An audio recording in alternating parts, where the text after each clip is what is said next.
Achtung, Achtung, Christmas is a-coming, dear listeners. And to quote Richard Chaplow, 26 appearances, 9 subs, 1 goal. As he once said, you cannot beat a good board game. And we've got a good board game for you here. Achtung has teamed up with a tremendous football trivial pursuit style game called Pundit. You can follow Pundit at Pundit Games on Twitter. And it's a really nice little game, actually. It's a board game. It consists of football trivia questions, easy and hard. Some of the hard ones are very, very hard. And you move along a football pitch to score goals against your opponent. It will suit the football head in your life, dear listeners. Great way to pass a Christmas afternoon. You can get a 10% discount if you visit punditgames.co.uk. That's PUNDIT GAMES, punditgames.co.uk. Get a 10% discount at checkout with the code LIONS in capital letters. Lions, capital letters. And every sale will benefit the Lions Food Hub. What a better way to pass your Christmas than to enjoy a good football trivia game and to know you're doing good at the same time. So get on it. punditgames.co.uk.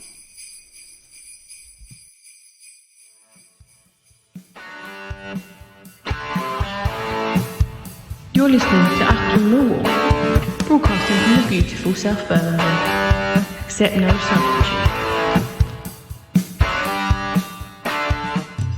Huge welcome, dear listeners, to another Listed Lions show during this strange World Cup break. I thought it was time that we did another in our always popular series of Listed Lions. And joining us today, all the way from the Channel Islands, from the island of Jersey, the beautiful island of Jersey, is Mr. Jack Gibbins. Welcome to the show, Jack. Hello, Nick. Hello, listeners. Nice to be on the show.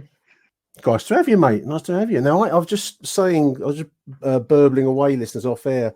I've never actually been to Jersey. I've been to Guernsey a few years ago now. And one thing I found really weird is my only trip to the Channel Islands, Jack, is it seemed to me to be like a very strange mixture of like a seaside town, the main town of Guernsey, chip shops, ice cream, buckets and spades, and international high finance all next door to each other. It's a really odd mix as an outsider to it. I mean, I take it Jersey is much the same in look and feel.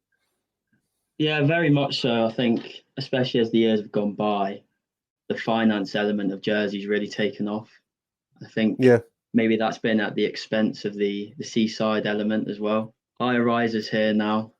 Yeah, it was an interesting trip over.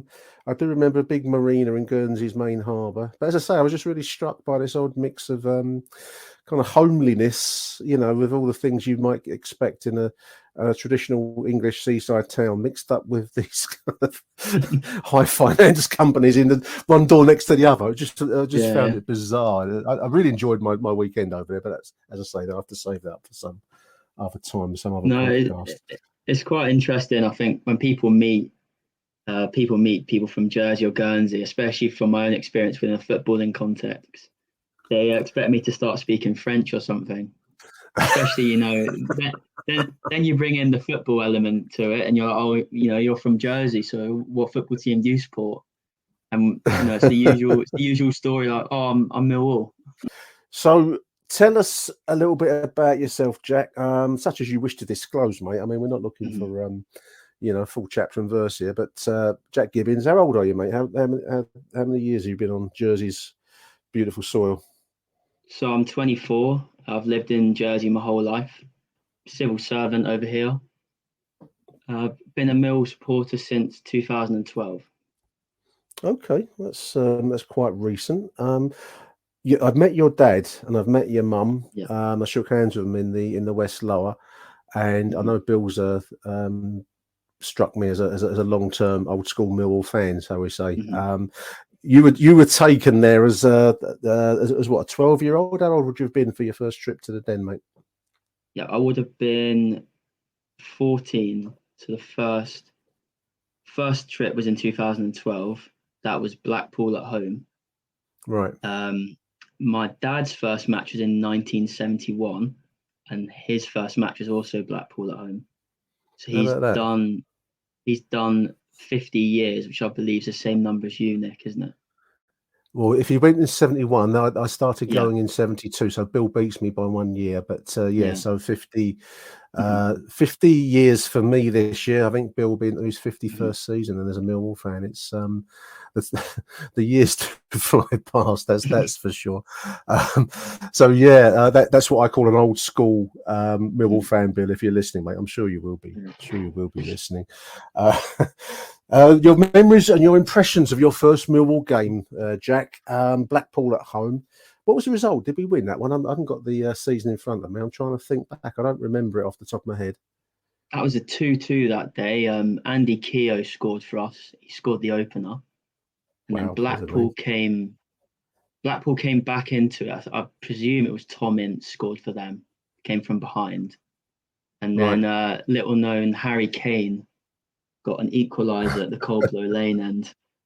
I'm So just trying to find the fixture as we're yeah, speaking. So that would be 2012. mhm, Yeah, there it is. The last game of the season. I found it. yeah, Mill 2, mhm, Blackpool 2. Keogh 12 minutes. Then Everton Dicko for Blackpool, with a mhm, late equaliser for Harry Kane. mhm. Played in front of 13,000 at the Den, including obviously yourself. Did you enjoy your Mhm. trip? What did you make of it? What was your? Can you remember much about it now? With the passage of what's that, 10 years ago? It's funny, I think, with football, but with memory in general, that I can probably remember that game more clearly than some of Mm. the games I've been to more recently. Maybe that's because I was too young to be on the beers at that point. That might have affected my memory.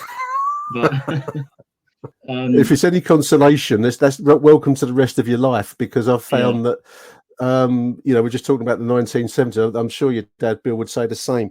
I can remember games and fixtures and players and situations and moments from the 70s like they were yesterday, and then whole mhm, decades pass where I can't really think much about the 1990s. I mean, there are a couple of mhm, games there, obviously, but there are whole seasons where I struggle to think of anything that happened for us. So mhm. I think that is the passage of time for you there. So whereabouts in the ground were you? You West End, or was it the Cold Blow? Whereabouts did you sit for that game? Because it was my first match. My dad sort Mm, of went for the more scenic seats, so we were in the okay. Dockers lower, right on the halfway line. So being the first match, being so close to the pitch, was in the first row. I think that felt amazing at the time. You know, live football. I think, especially being from Jersey, you just don't have that Yeah. institution.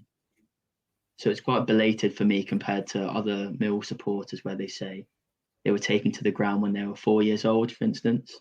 It's interesting. I mean, obviously Jersey does have a football history, but it's not an part of the what I would call the football hotbed of the nation Hmm. in that sense.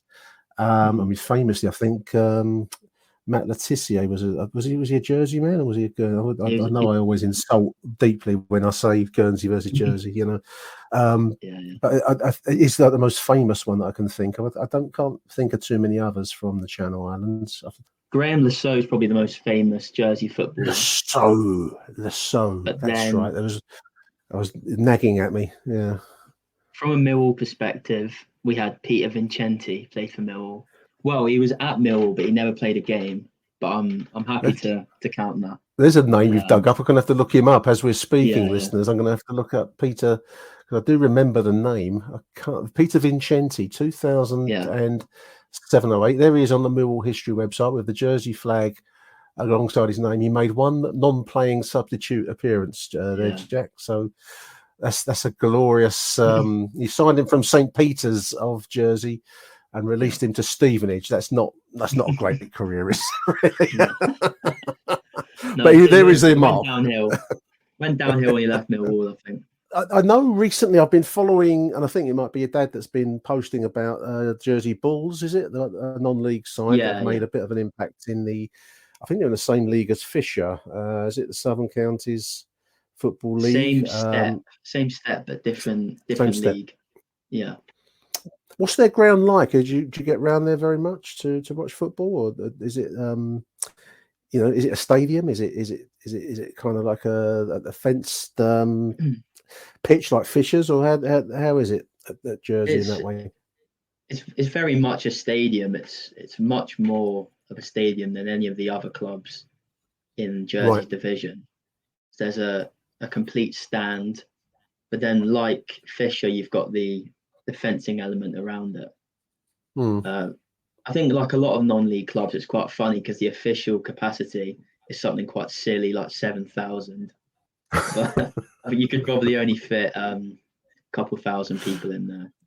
The record attendance at Jersey's ground was a few thousand, and that was in 1970 time when the Man United first team came over to play in Jersey. So Right. there's quite a famous photo of Bobby Charlton, George Best, and the one and only Alex Stepney walking out onto the pitch over here to play against what was, just a parish side over here. So it's a big local coup for side. the island. Yeah. Absolutely. Going back to attendance capacities. I mean, I've not seen the Jersey ground, but I was at Beckenham about a month ago now, and they had a capacity of an official capacity. I think it was about 4,000 or 5,000, and it's just literally a pitch with a clubhouse, nice clubhouse, and a fence. And you think, well, how did they get 5,000 people or 4,000? You'd have to be on each other's shoulders, But there we It's are. like that They're photo generous. from the old ground. That photo from the old ground of the fans on the radio tower. That's a floodlight. Days, it's a floodlight. It's a floodlight, yeah. Back in the old days in Jersey, they used to stack hay bales. People would sit on that. Definitely fulfilling a stereotype. Bring back those days, Jack. I say, bring back those days. That's when football was real. So you still get over reasonably regular. You said you were here for the first game of this season, Jack. Was that the last time you was over? Well, I've got a season ticket. I'm a season ticket holder. Okay. I try and get over once a month. So far this season, I did Coventry at home, Cardiff at home, Huddersfield away, and Middlesbrough at home. So I've seen home victories and then the drab performance in Huddersfield. I take my hat off to. I mean, we were talking today. There was a table doing the rounds online of away fans. I mean, in a sense, even a trip to Millwall is an away trip for yourself coming over. I mean, presumably you fly over from Jersey into London. And I think Millwall come in at the bottom of this particular away fans table. Which I know set an awful lot of stall by, because I think we have a very good quality of away following. I mean, you always know that Millwall are in the stadium. There was, I think, the lowest away following we had this season was a couple of hundred, 278 for a midweek trip to Rotherham, after a long trip up to Blackburn for a disappointing loss in October. That's about the lowest, but generally we're getting about 700, which is the lowest in the league. But personally, for me, it's quality over quantity, Jack. I mean, it's the away support. I take my hat off to everyone that does it. I take my hat off to you flying over so regularly to watch Millwall. It's quite something. I think that the numbers in the time that I've been following Millwall have gone up in terms of away following. I can remember us playing Middlesbrough away, must be about 10 years ago now. And there couldn't have been more than 100 Mill supporters there on the night. But I think now, if we play Middlesbrough away, we do take 600 or 700. So it's quite interesting how things have changed. But maybe the quality side, maybe.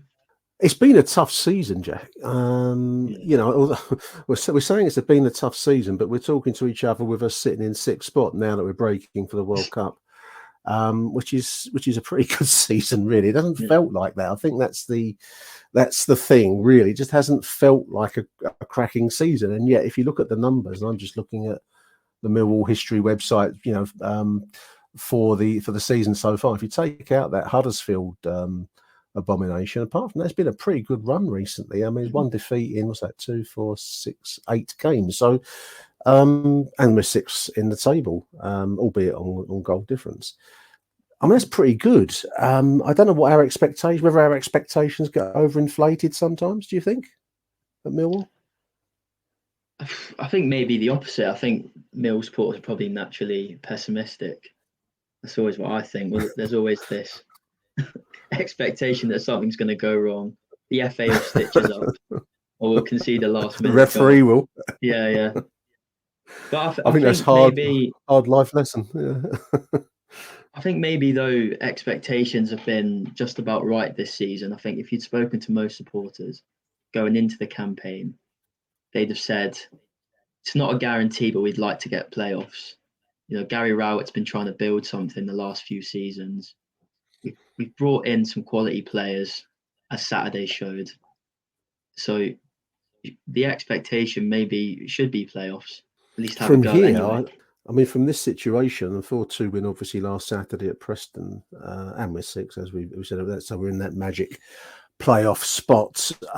From here, yeah, I mean the target's got to be top 6 from here. Whether we've got the depth of squad to do that, I mean, we're heavily dependent on 1 or 2 standout players, and the standout player at the moment is one Zian Fleming, isn't it? I mean, he's really enlivened the club. He's a kind of a hero for the support. I mean, you're a young guy compared with old lags like me, but he must be one of the best, even in this short period, one of the best that you'd have seen. Who's your favourite all-time player over the years, and how does they compare with what you've seen of Zian? I suppose maybe he's not everyone's cup of tea, but I think my favourite player is probably Morrison. Morrison, he's got to be the antithesis of Zian Fleming, because maybe not gifted with technical skill, but certainly a shithouse. Certainly was that, yeah. I mean, no doubt was a great goal scorer. I think that changed over the time he was at Millwall. In the latter seasons, he became more of a target man rather than the player you were relying on to get the goals for the side. But I think he was proper Millwall. He did always give it all for the shirt. Like as I say, maybe he's not everyone's cup of tea, but I've always thought we looked stronger when he was on the pitch. And maybe he's the sort of player we're missing at the moment, arguably. I think we're missing that attitude that the shithouse is a good way to describe it. But for me, I don't know if you'd agree. I mean, I imagine, I'm just seeing when he first came to us, because you started going in 2012, and I think Morrison came to us in 2010. 2009-10 was his first season. When he was, I think my theory with Steve Morrison is he was a different striker then. He took a while to get going, and there's an infamous game at Staines Town, which we're talking about non-league stadia. That's the epitome of a non-league stadium. And he famously missed from like 2 yards out. And there's a bit of a famous scene in the family book where Kenny Jackett had it out with him effectively, and he turned himself into a different kind of striker. He's actually quite a ruthless, I thought, quite skillful player when we had him in that era, when he was in his pomp, and then he went off to Norwich and Leeds and all the rest of it. And when he came back to us, which would be just looking at his record, 14. He had 3 spells of us. 2014, then the kind of the second coming, if you like, from 2015 onwards until he retired from us. I think what he lost in terms of speed of leg and thoughts, because obviously everyone slows down with the passage of time, he turned it into that the dark arts, the shithouse aspect of the game, much to his advantage. It takes a good player to change his game in that way, as the years take away your natural quickness, in my opinion. I mean, people out there might be disagreeing with that, but I think it's a good choice. Obviously, we're covering since 2012, and I think as a standout player, you'd have to go a long way to look past Steve Morrison. His numbers, 92 goals there, Jack. His numbers are quite something. He's our 4th highest top goal scorer, I think, now. Absolutely. Is he after Posse, I think? Yeah, he's in the. I think I haven't got that in front of me, but it could well be 4th or 5th. He's certainly up there. And I mean, twice we were promoted with Steve Morrison leading our attack. 2 different incarnations of him in a sense, but good choice as a standout player, favourite player. As you say rightly, though, from what we've seen of Zian, he's a different type of player. I mean, Zian does seem to have the the full repertoire. I think our main question, and Harry raised this in the last show, is whether we'll keep him, whether we'll sell him, for what fee, how much for Zian. That's Millwall realism for you there, Jack. I suppose that's the other side of it, all, isn't it? Achtung, Millwall. You've done your favourite, and for every favourite there must be the other side of the coin. So we have to ask you, Jack Gibbins, who's the worst Millwall player you've ever seen? So we're going since 2012 here, listeners. I might have to cop out of this question, Nick, but I'll still give you an answer. It's no good. So what I'd say is it's difficult to nail down one specific player, because under Lomas and Holloway, we produced so many comedy players. And I think Holloway particularly almost went for this. It's almost like World War I general tactic of just throw everyone over in every position because one of them's bound to be all right. And I was running over the names of some of the players that we'd had during that time. Yep. Justin Hoyt, Matthew Briggs, Martinez, Guy Moosey. Moosey. These are names. Yeah. When you look over that season, I've just got 2013-14 on there. When you look through the teams that were named, it's just in the whole season, there are names lurking there. I've completely forgotten about Ryan Fredericks. These are names that just kind of, well, they were Millwall players, and it's only until you see them on the list that you realise that yes, that's true. So there's quite an array of choice there. You're not going to go for one. You're not going to pluck one out of as an absolute worst, Jack. I think it'd be too easy to say Gary Taylor Fletcher, but I'll say we had this striker under Holloway from Watford called Renegi. And I remember seeing him. And he was just an absolute donkey. I don't know. I can't remember if he scored for us or not, but I don't think so. We're gonna have to check that out. That's a very, very good choice. I mean, we're taking Renegi over the likes of Mayhofer, Scott McDonald. There's the names go on and go on here, don't they? Yeah, Taylor Fletcher's a difficult one to beat. I think. We're so out of condition. I think Mayhofer at least had those 2 goals against Middlesbrough that time, but Taylor Fletcher or Renegi, they can't say something like that. Matthias Renegi, 3 starts, 4 as a substitute, so 7 in all, 3 plus 4.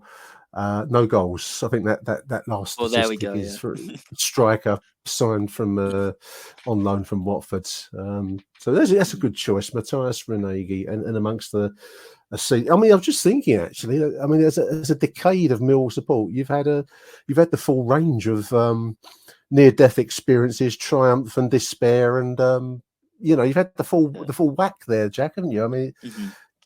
It's not exactly a glory hunter's dream, is it? You see all human life at Millwall in that time.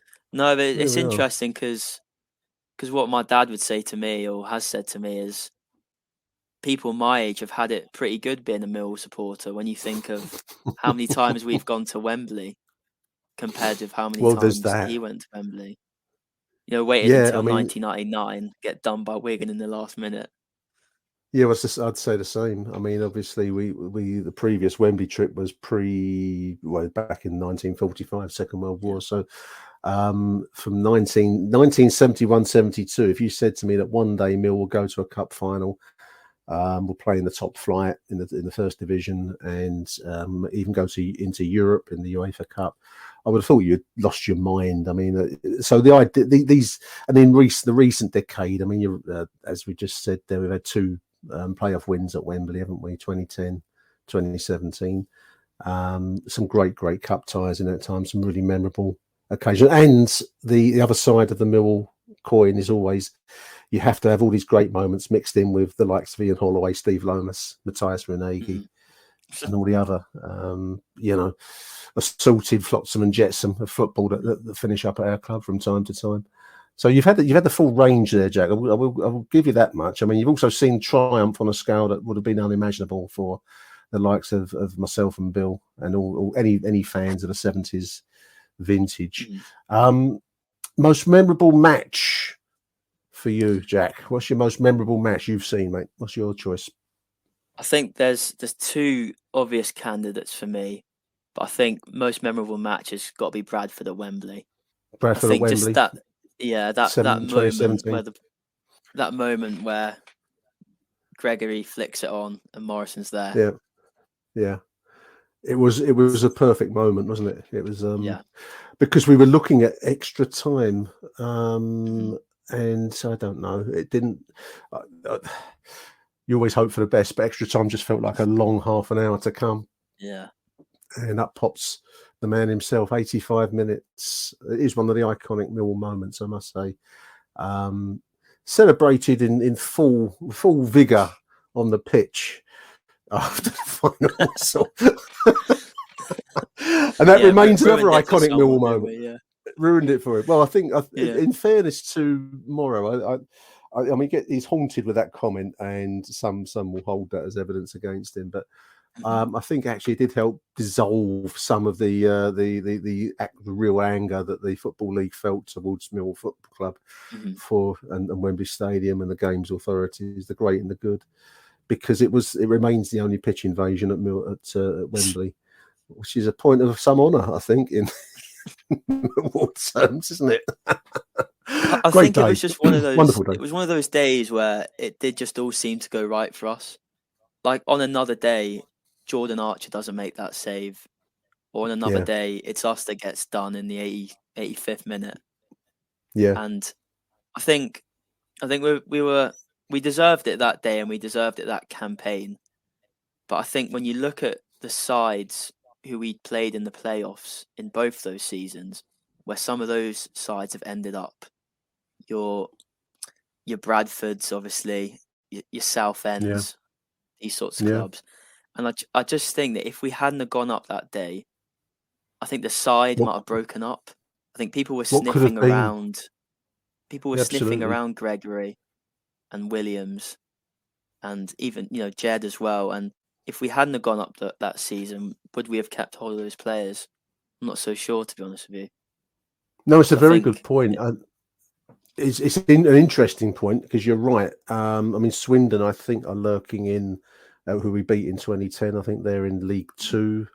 I think they're about mid-table, respectability. Bradford are down in the League Twos. Scunthorpe, I was weighing up whether to go and see Dagenham and Redbridge at the weekend, because they're playing Scunthorpe, our opponents, in 2008, the previous season. The kind of the Gary Alexander Classic. Scunthorpe would beat us that time, and we beat them in the playoffs in 2017.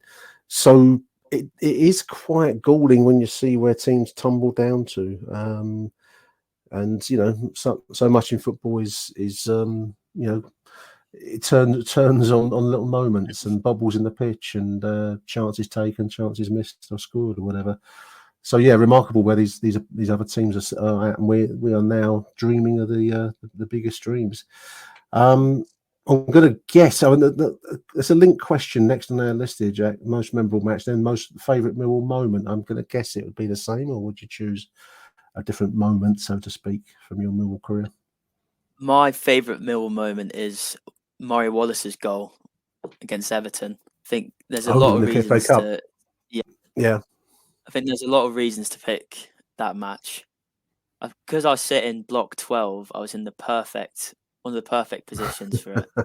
And I just remember that moment. It's one of those moments that just stopped in time. The ball comes to Murray Wallace, and the ground collectively takes an inhale, and it's in. It was a mad moment. People, they were just all gobsmacked. It was great. Wonderful night. Friday night football, I think, if memory serves, wasn't it? It was under the floodlights at the Den. Yeah, late Saturday. I don't know how they allowed that, but Saturday, was it? In fact, no, I don't know how they allowed it. But yeah, no, I can't disagree with that. That was one of the. I mean, one thing I'd say with Neil Harris is, maybe he had his limitations as a as a manager. He was a very good Millwall manager in the circumstances in which we found ourselves. Jack, would you agree with that? I mean, obviously he's struggling a bit at Gillingham now. They're finding life hard in League Two. But for us, no, I can't. I don't think many managers understood the club like Neil Harris understood us. For that reason, you get these big nights, these big moments. I'm thinking of Leicester, the 1-0 win, Cummings late in the game, and then that late winner for Murray in the FA Cup against Everton. So certain managers seem to suit our club, and certain moments just come together. It's almost like a matrix coming together in that way.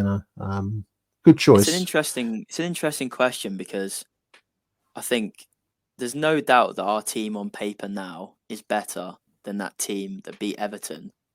But there's something about how we were playing under Harris that if our current team played Everton, would we beat them now compared with how Harris had us set up back then?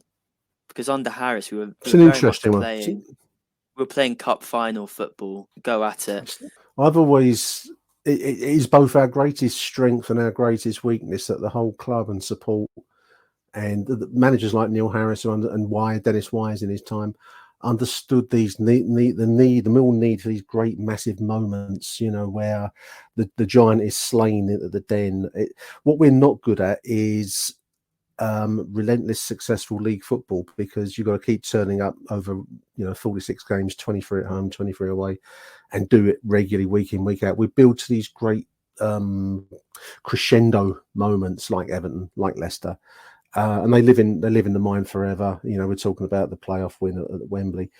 But I mean, if you look at us historically, we've had a few seasons where we've done well in the league, but we just don't tend to grind it out in the way that other clubs have managed to achieve. We're probably the archetypal cup tie side in that way. Why that is, don't know. It must run in the blood in some way. But the games like Everton, games like the beating West Ham back in the 2004 4-1 victory, these are the moments that we Millwall fans live for. You never lose them from your memory. It was a great advert for the FA Cup. It was a great advert for Millwall. I think coming back to how I feel about it personally, my dad's from the Old Kent Road, but my mum is from Liverpool, and she's a Blue as well. So I think that probably has some bearing on why that was a great night for myself. Did Bill get any dinner that night? Something to write home about that night. I bet it was. That puts a different spin on it again. There, Jack. You've done me with that one, mate. Your favourite Millwall player from the current squad? Who would you pick out from the current squad? I think as impressive as some of our newer players are, Fleming.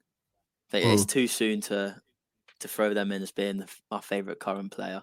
Some of us are raving about them. I think I'll go for Jake Cooper. I think Cooper is potentially a great Millwall player. When you think of his age and how many matches he's already got under his belt, and some of the great moments he's already had as well. I was at Sheffield United away last season, and he loves scoring against Sheffield United. We all know that, but I think that goal, it was just great. He's a big boy. He seems to love the club as well, doesn't he? Well, I was just going to say that point. I mean, he's a big lad, but he does, he's physically imposing. I stood next to him. I was at the training ground once a few years ago now, and he happened to walk past, and he's big, he's huge, 6'5". Yeah. But you're right. He does seem to have a deep affection, and I think possibly alongside Sean Hutchinson, who also seems quite happy and settled at Millwall. And some players, Jake, Hutch, one or two others over time, they just do seem to. I think Millwall's a club you either love or you want to get out of as fast as possible. Some go down that road. Some find their stage and their theatre at the Den. And I think Jake is one such player.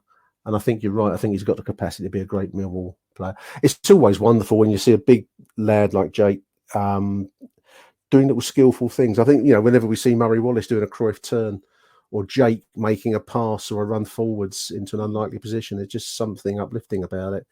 And he hasn't done enough of that recently. Maybe we'll see some more of that this season. I don't know. But good choice, Jake Cooper. Who's your most disliked, or shall even we go as far as to say hated opponent, your team or player, Jack? Who would you pick out as your bête noire, mate? Bit of French there for the Channel Islanders.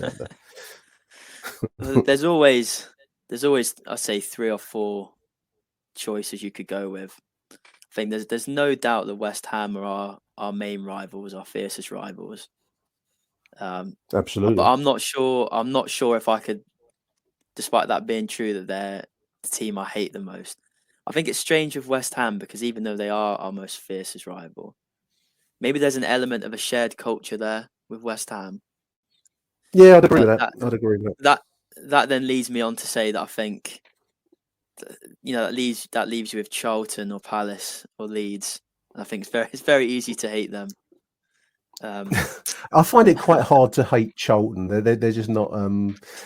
I think Crystal Palace would be my choice, and a lot of people get into uproar when they say, "Oh, it's West Ham." But I think it's what you've just said there, Jack. That I did the charity walk a few years ago, and Bill and myself walked for Isla Caton. We walked from the West Ham ground to via the bowling ground site onto the Olympic Stadium.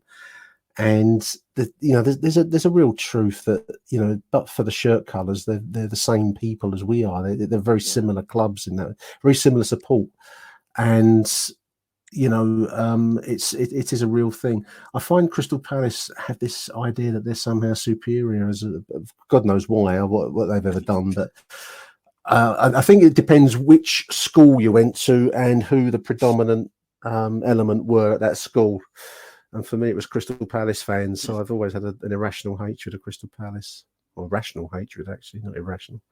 But I think you're right about West Ham. They're a very similar club to Millwall. They've had a touch more cup success than us, but that's about as far as it goes, It is interesting with West Ham.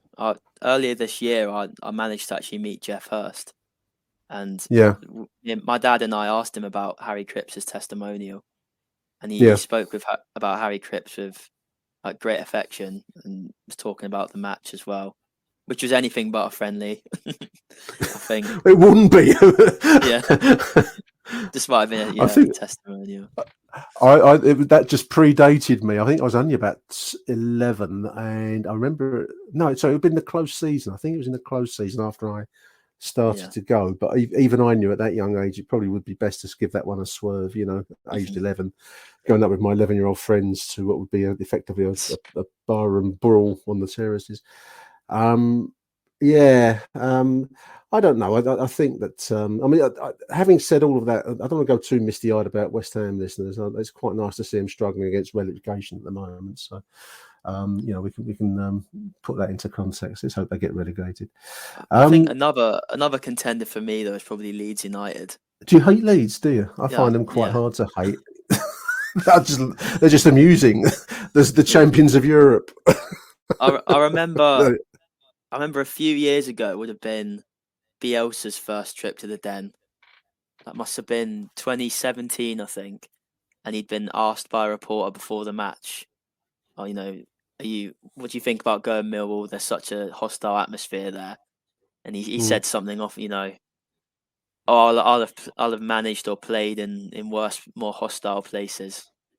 Europe versus the racing of Buenos Aires, And I remember it must have been, I think it was Jed that day. Jed or Aidan O'Brien, I think, scored for us.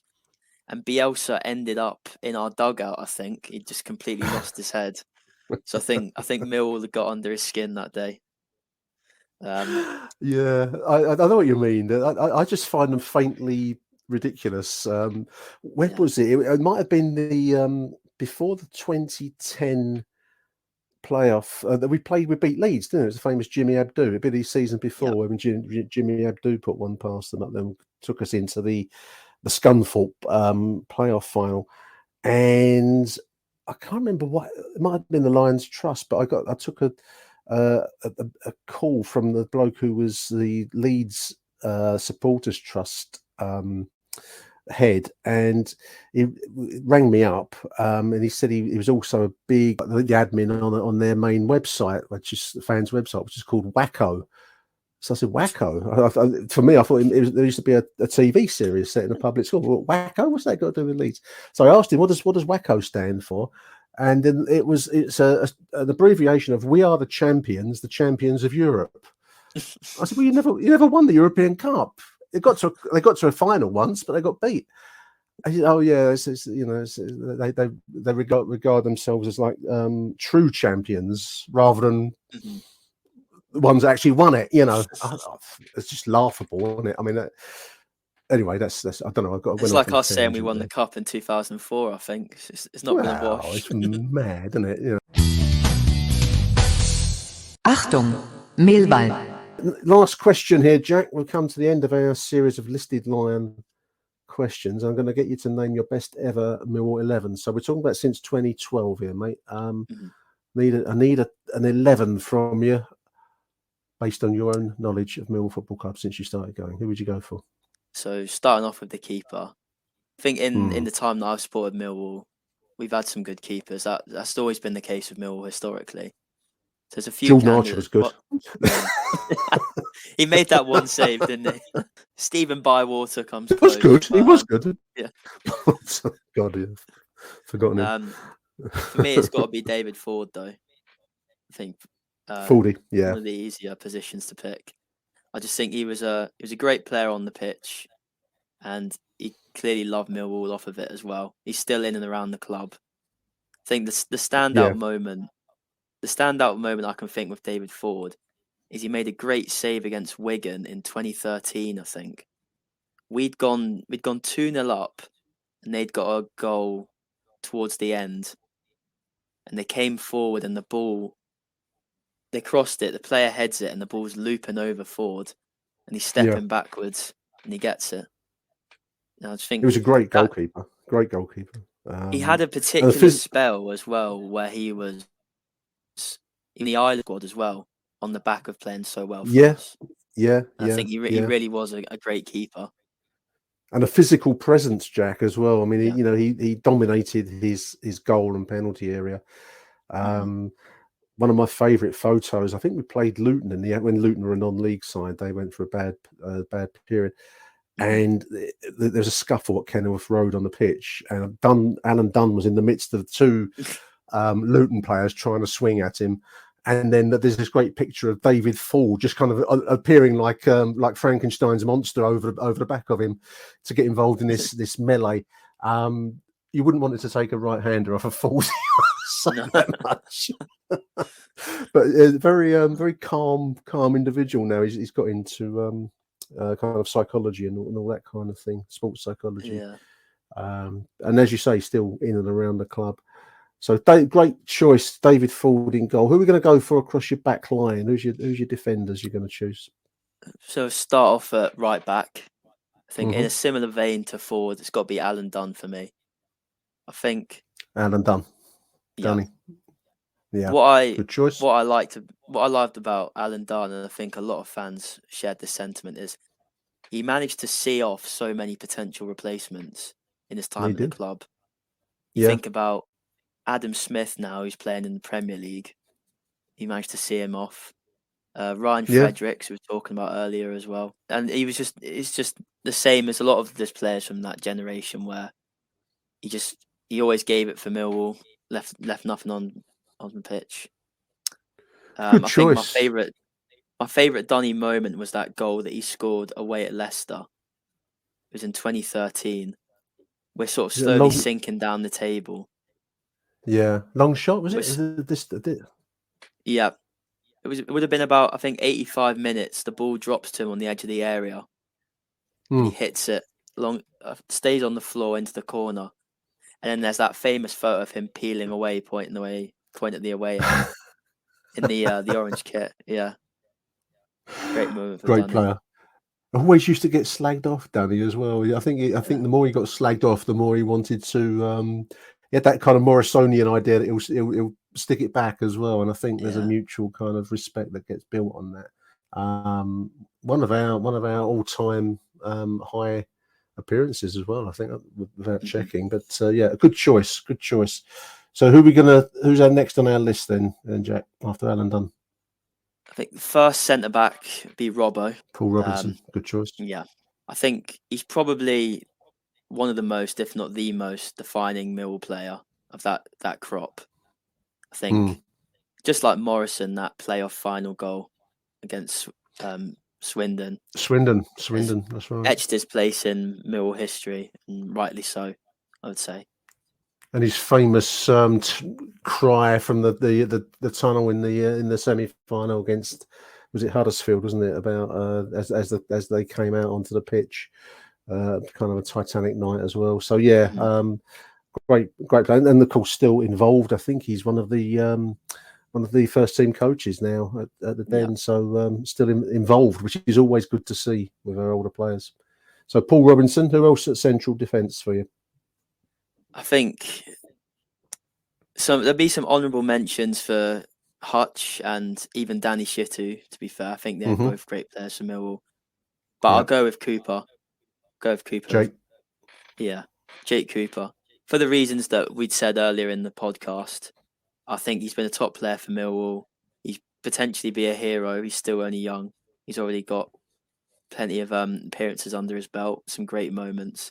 I think obviously that standout goal, against Sheffield United, there's another etched into Millwall folklore.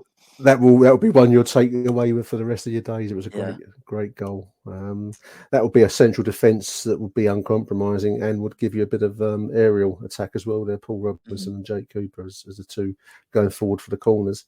What about on the left side? Who are you going to put on your left side of defence?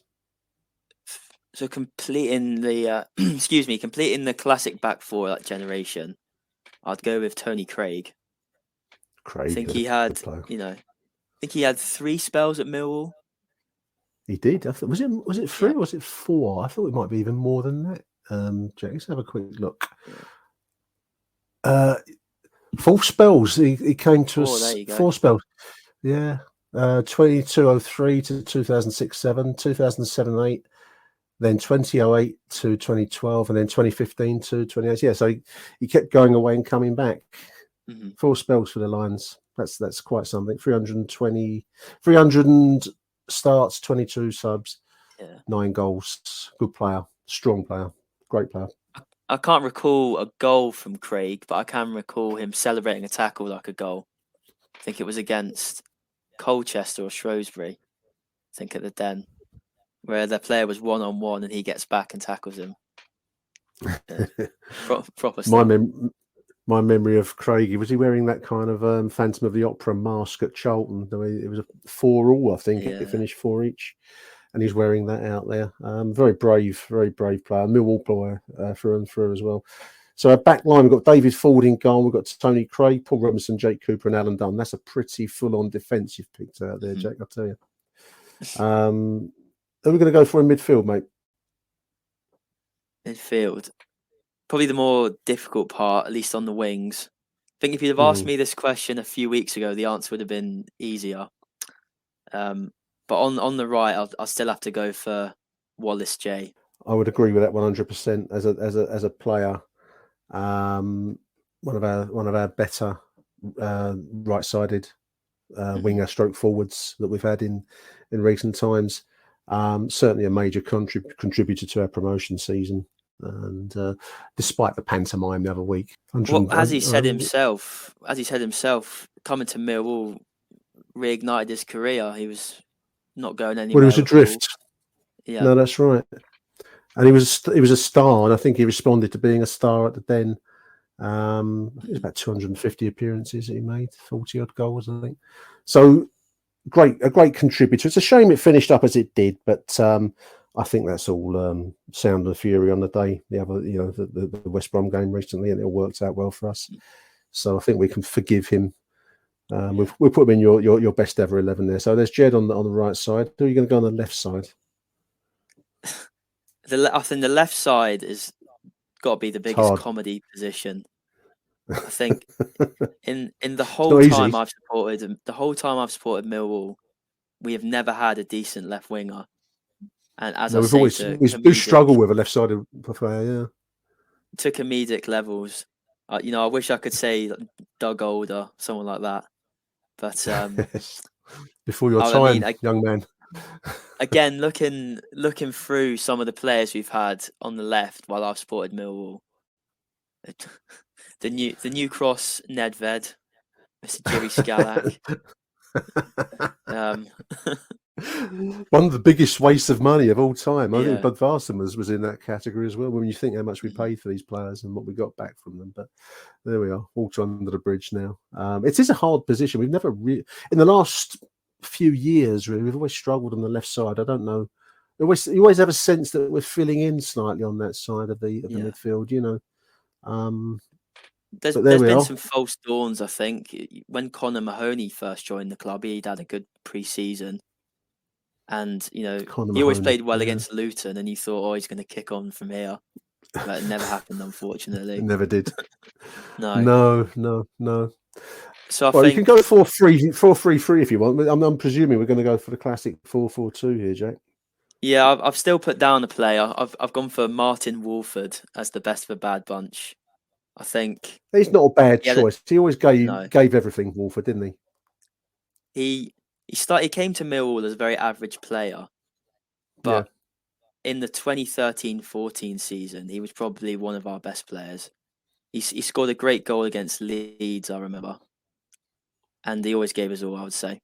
That's a good choice. I mean, it's not an easy position for many years, beyond this decade, to fill. So I think Wolford is the best of a so-so grouping, I think. But what about in central midfield? Who are your choices in the centre?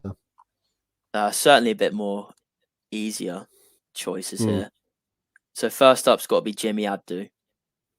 There's a great choice. When I was thinking about this prior to coming on, I was thinking to myself that I don't think that there can be many more players that as universally loved by Mill supporters as Jimmy Abdu, since I've supported the club anyway.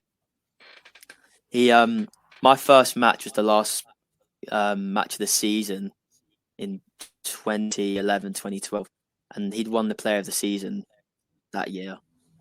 Yeah. And we hadn't had a great season, but I think that just reflected the fact that he always gave his all for Millwall, and I think that respect was always returned by the supporters. Twice player of the season, Jack. He was player of the season in 2011-12 and again in 2014-15. Quite an achievement. I mean, especially given, Jimmy was 100% effort, and I think that was the deciding factor. He wasn't the most gifted passer of the ball in the world, but what I always admired was if he gave the ball away, he'd be straight back in front of the player. He'd be an obstruction. He'd never stop running, and was totally committed to the Millwall cause. And to be twice player of the season, I think it speaks volumes for me. I think that's a great choice in the central midfield. Who's your other choice in midfield, mate? The other one is Sean Williams. Okay. I think Williams is a bit of a strange one in a lot of ways because he had such a slow start to his Millwall career. And I think when he first joined after the first season, you almost couldn't have imagined how he could become one of the first names on the team sheet eventually. Because he was a Holloway buy in the January, I think. And he spent the rest of that season either on the bench or coming off the bench. Then it took a year or so, but then under Harris, he came into the side a lot more, I would say. He developed over the years, didn't he? Yeah, 2020, signed in 2014 from the MK Dons for an undisclosed fee. It was an air of mystery to it. I bet it weren't very much. Released on a free transfer in 2021. So great club servant. 255 appearances, starts, 40 off the bench, and 22 goals. He was he's one of these players. I don't know. He always gave me the impression he was born mature, like fully formed. He didn't go through the baby stage. He was born as a kind of a mature, calm kind of midfielder, that made very few errors. And as you say, he had a slow start, but he became a must pick in the end, didn't he, Sean Williams? Yeah. And you notice him most when he wasn't there. I think he's one of those players. When he wasn't there, Mhm. you spotted a hole in the side. You know, that's a He good scored choice. some classic goals as well. I think one of my favourite goals I've seen live would be the goal he scored against Birmingham at St Andrews. When he hit the ball, it was lined up right with the away end.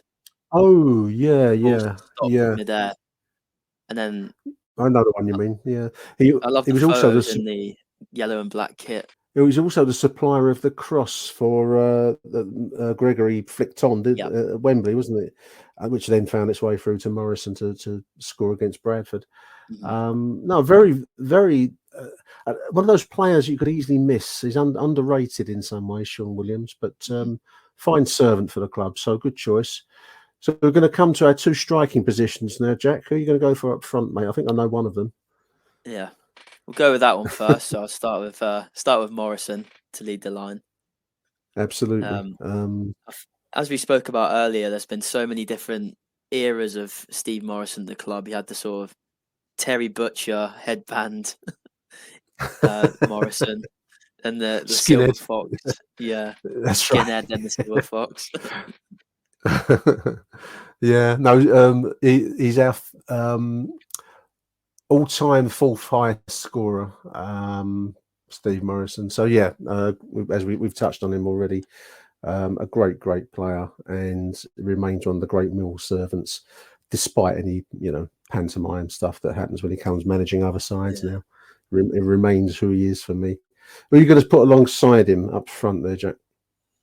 I'm going to go for Gregory alongside Lee Gregory. I think he always worked so hard for Millwall, and he was not great in 1v1 situations, the keeper. But I don't think that should distract from the fact that he scored plenty of goals for Millwall.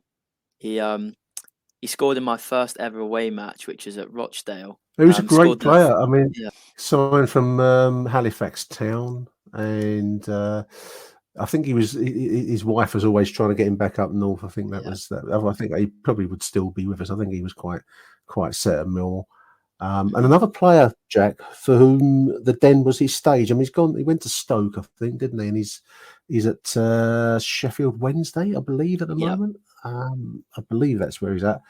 But somehow he hasn't set the world alight in the way, or maybe we just haven't read about it, I don't know, that he did for us. And as we've said already, the Den is, for some players, that's their theatre. And I think that was Lee Gregory's theatre, particularly. 67 goals from 183 starts, 27 as substitute, 67 goals. That's a pretty good track record, pretty good return for a player that wasn't very good in one-on-one situations. I think he got the first goal against Everton as well to kickstart. He did. It was a header. It was a header, wasn't it? Yeah, from inside the penalty area. Yeah, that is a classic. Steve Morrison, Lee Gregory up front is a classic duo. One of the great. I mean, some of us of a certain age trip off Cascarino and Sheringham up front. Morrison and Gregory is in that category when you look at numbers of goals. Maybe they didn't achieve the heights that Cass and Teddy did, but it's a very, very good front line there. A very good Millwall front line, Steve Morrison, Lee Gregory. So let's just run through the team again. This is Jack Gibbins' favourite all-time Millwall 11. So basically since 2012, we've got David Ford in goal. We've got a back line, Tony Craig, Paul Robinson, Jake Cooper, Alan Dunn. And across the midfield, Martin Wolford, forgive him for the best of a bad choice there. Jimmy Abdu, Sean Williams, Jed Wallace. And then up front, Steve Morrison and Lee Gregory. I think that's a decent 11 that you signed there, Jack. Well, we'll see what it looks like in a few years' time. Could have Bermondsey Bergkamp in there. Zion Fleming. Let's hope so, mate. That's really good, Jack. Thank you for taking time to think about that and to come on the show, mate. I hope you've enjoyed this little conversation as listed line. Yeah, definitely. It's makes a change from being one of the dear listeners being on the show.